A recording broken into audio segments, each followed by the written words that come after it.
சென்னை ஓமந்தூரார் அரசு மருத்துவமனையில் சிகிச்சையில் இருந்த 4 மாத பெண் குழந்தை உயிரிழந்த விவகாரத்தில் திருவல்லிக்கேணி போலீசார் சந்தேக மரணம் என வழக்கு பதிவு செய்திருக்கின்றனர். விவரங்களை செய்தியாளர் கதிரவன் வழங்கிட கேட்கலாம். கதிரவன் வணக்கம். இதுகுறித்தான மேலும் விவரங்களை சொல்லலாம்.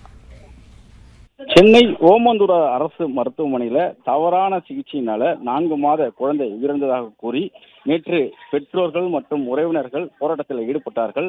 இந்த நிலையில போலீசார் சந்தேக மரணம் என வழக்கு பதிவு செய்து விசாரணைகளை மேற்கொண்டு வருகிறார்கள்.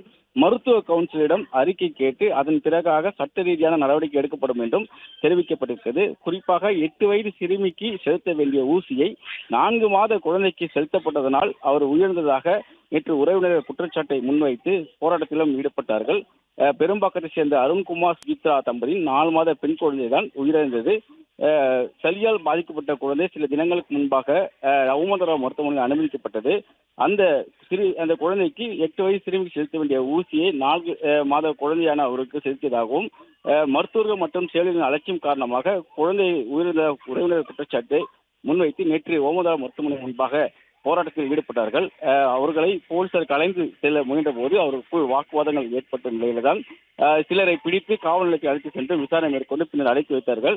குறிப்பாக உரிய நடவடிக்கை எடுக்கப்பட வேண்டும் என்று அவர்கள் தொடர்ச்சியாக வாக்குவாதங்களை செய்த நிலையில்தான் போலீசார் தற்போது சந்தேக மரணம் என்ற சட்டப்பிரிவின் கீழ் வழக்கு பதிவு செய்திருப்பதாகவும் மருத்துவ அறிக்கை கேட்டிருப்பதாகவும் மருத்துவ அறிக்கை பின் உரிய நடவடிக்கைகள் மேற்கொள்ளப்பட வேண்டும் தெரிவிக்கப்பட்டிருக்கிறது.